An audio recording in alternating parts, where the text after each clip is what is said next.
میوانداری مصطفى فرش شارازه آبوریج بغدانها آماده لگلمه کاک مصطفى دنبار سپاس با آماده بونا و که مکبری آنها ما بحثی وی چندی کر او شر کل نافچه هی هنجاران دکه صدم کو عثمان عراق بیتا گرتن بگرتن عثمان روزانه هزارها دلار زیان بر آبوری عراق دکبن اگر بگرتن عثمان افقاز زیان هبن هون چه زیان دن دبینن کو عراق زیان دکاتن جبر شرن لنافچه هی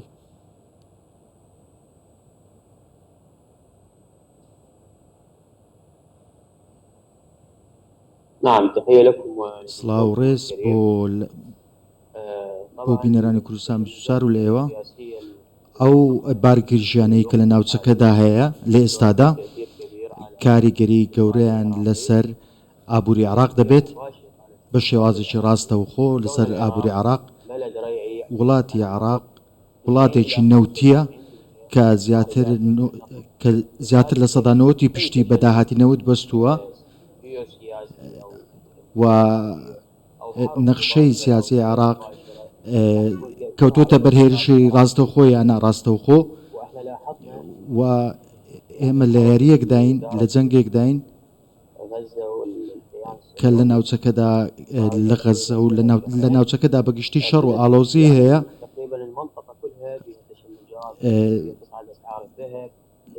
زۆرنەی نەخشەی ناوچەکە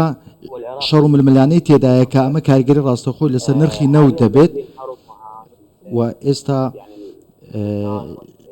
شەڕ لە لوبنان هەیە و لە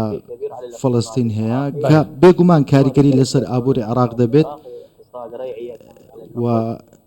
و بەشێکی زۆری داهاتەکانی عراق پشتیان بە داهاتی نەوت بەستووە لە عراق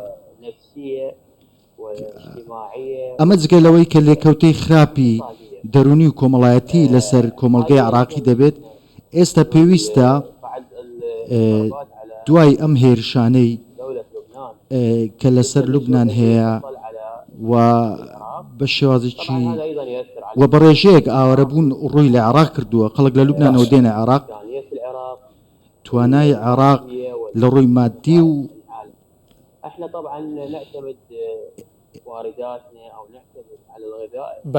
ئێمە لە عێراق کەمتر پشت بە داهاتی هێناردەکاری دەبەستین زیاتر پشت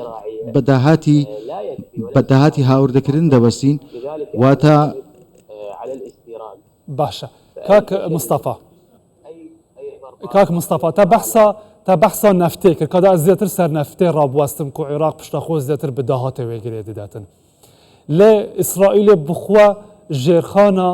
نەفتە ئێرانێ نەکریە ئارمانج ددەمەکێدا ژی ئێرشی یا توڵاڤەکردنێ کرە سەر ئێرانێ کو بازارە جیهانیە نەفتەی ژی گرتی بوو واتە ژێرخانە نەفتێ لە ناوچەیە ناهێتە ئارمانج کەنەفێک جوان نیشانانە کەواتە بۆچی دێ کاریگەریە لەسەر عێراقێ چێ بکەتن ئەف شەڕی لە ناوچەیە هەیە و نەفت نەهێتە ئارمانجکردن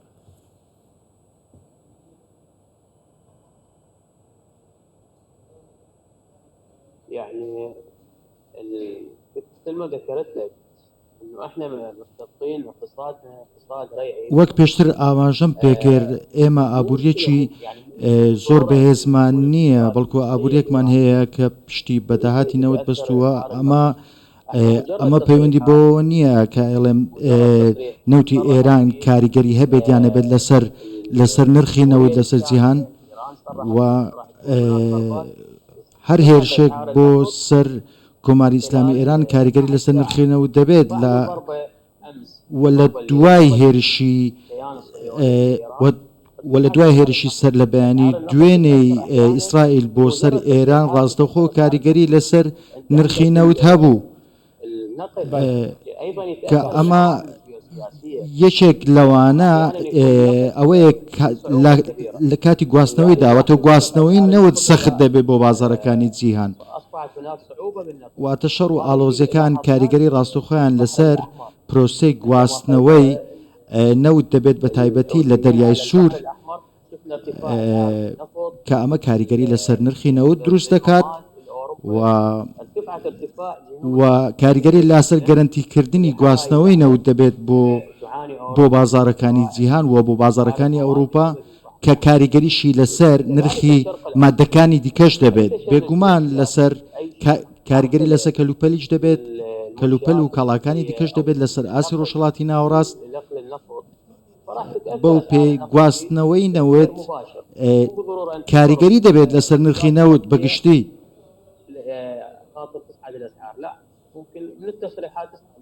وەک ڕەنگە ئەمە ببێتە ئەم شەڕ و ئاڵۆزیانە ببنەوە هۆکاری ئەوەی کە گواستنەوەی نەوت بە شێوازێکی سەخت بێت واتە پرۆسەی گواستنەوەی نەوت سەختتر ببێ ئەمە یەکە کاریگەری دروستەکات لەسەر نرخی نەوت ئەو وڵاتانە ئەو وڵاتانەی کە لە ناوچەکەدا هەن بەهۆی نەخشەی سیاسیان لە ناوچەکەدا هەمویان ئەکەونە ژێر کاریگەری ئەو بارگرژیانە بەتایبەت ئەو وڵاتانە کە نەوتینە